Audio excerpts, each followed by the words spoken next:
নমস্কার বন্ধুরা, পিঙ্কি কিচেনে আবারও সবাইকে স্বাগত জানাই। আজকে আপনাদের সাথে কাঁঠালের বিচির একটা নতুন রেসিপি শেয়ার করছি, সম্পূর্ণ নতুন রেসিপি। এই যে কাঁঠালের বিচিগুলি বাকলটা ছাড়িয়ে আমি লাল বাকলটা ছাড়িয়ে নিয়েছি। একদম এভাবে গুঁড়ো গুঁড়ো করে শিলনোড়ার সাহায্যে গুঁড়ো করে নেব।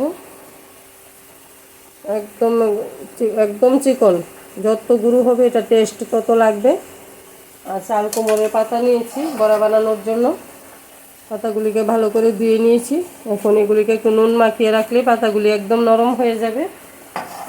এখানে রেখেছি পেঁয়াজ কুচিয়ে, এখানে রসুন আর শুকনো লঙ্কা আমি বেটে নিয়েছি কালারটা সুন্দর আসার জন্য। আস্ত রসুন নিয়েছি বড় সাইজের দুটো, আর শুকনো লঙ্কা নিয়েছি 5টা। নুন, হলুদ, সর্ষের তেল লাগবে। এখন যেই বিচিগুলি গুঁড়ো করেছি সেগুলি দেখানোর জন্য আপনাদেরকে রেখেছিলাম। এগুলি আমি কিভাবে গুঁড়ো করছি পুরো ভিডিওটা দেখুন বন্ধুরা। এই বড়াটা যদি একবার খান, আর নুন ইলিশের বড়া আর শুটকির বড়া আর খাবো না, এই সবাই এইটাই ভালোবাসবে। কাঁঠালের বিচি চাল কুমড়োর পাতার মধ্যে দিয়ে যে বড়াটা আমি বানাচ্ছি বলে, তৈরি করছি বলে বলছি না, একবার ট্রাই করে দেখবেন, এত টেস্টি লাগে। আর কি বড়াটা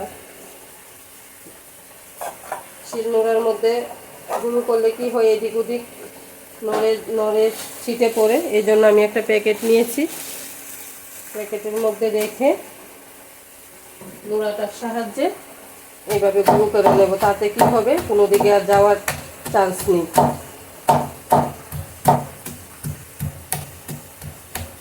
খুব সুন্দরভাবে গুঁড়োটা হয়ে যাবে।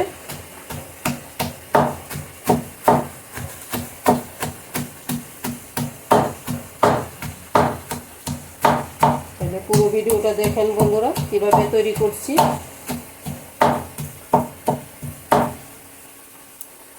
দেখুন বন্ধুরা, প্যাকেটের মধ্যে করাতে আমার একটু নষ্ট হয়নি, ঘরও নোংরা হয়নি, কত সুন্দর গুঁড়ো হয়ে গেছে। এখন পেঁয়াজ কুচি যে কুচিয়ে রাখলাম পেঁয়াজটা তার মধ্যে দিয়ে দিচ্ছি।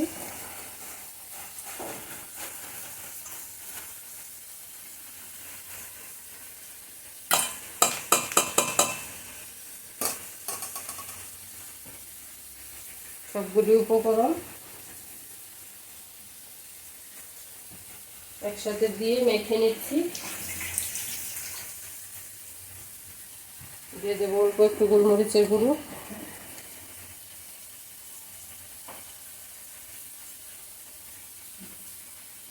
দিয়ে দেবো সামান্য একটু চিনি,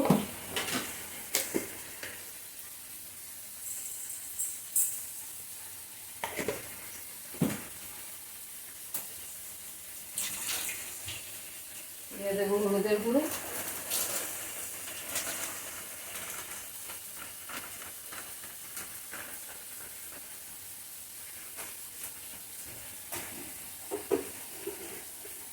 দিয়ে দিচ্ছি নুন। পাতাগুলোর মধ্যে যেহেতু আমি নুন মাখিয়ে নিয়েছি সেজন্য এখানে অল্প পরিমাণ নুন দেব। দিয়ে দেবো সর্ষের তেল,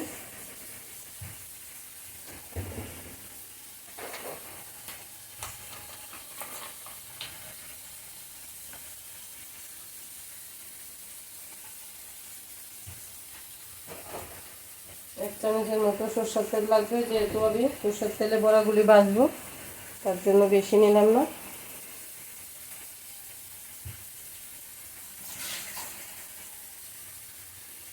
দেখুন বন্ধুরা, দিয়ে দিচ্ছি 1 পিস লেবুর রস,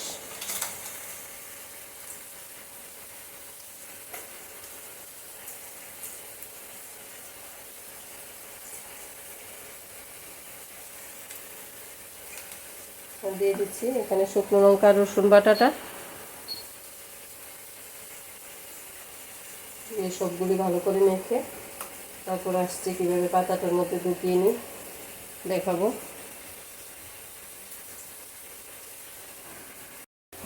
কড়াই গরম বসিয়ে দিলাম, কড়াইতে দিয়ে দিচ্ছি সর্ষের তেল। সেই বেশি তেল লাগে না, অল্প তেলে আঁচ কমিয়ে অল্প আঁচে ভাজাটা করতে হয়। পাতা দুটো করে নিলাম। পাতা তো এখন ফ্রেশ থাকে না, একটু ছিঁড়ে থাকেই, এখন তেলটা গরম হতে হতে আমি এগুলি রেডি করে নিচ্ছি।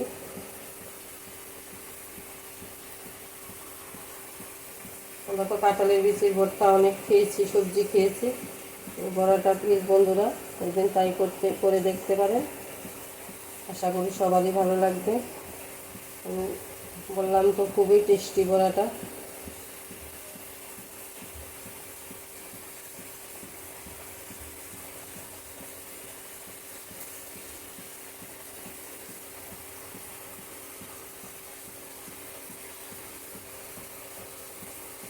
একদম আঁচ কমিয়ে এপিট ওপিট ভালো করে ভেজে তুলে নেবেন।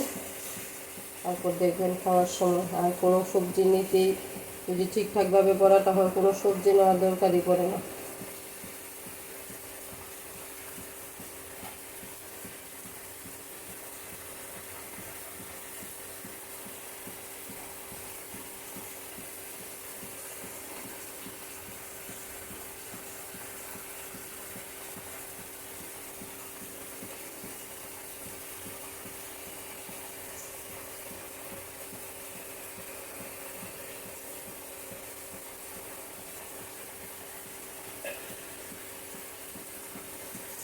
এভাবে আমি প্রত্যেকটা বড়া সাজিয়ে দেখাচ্ছি। পাতাগুলিকে সিদ্ধ করার কোনো প্রয়োজন নেই, সামান্য একটু নুন মাখিয়ে 5-7 মিনিট রেখে দিলে পাতা একদম মজে ঠিকভাবে এসে করে। এখন পাতাটার মধ্যে এই বিচিগুলি ঢুকাতে কোনো অসুবিধে হচ্ছে না। দেখুন বন্ধুরা কীভাবে ঢুকিয়ে নিলাম। এখন যেগুলি আমার তৈরি হয়ে গেছে সেগুলি ভাজতে দিয়ে দিচ্ছি, বাকিগুলি তৈরি করে নিচ্ছি।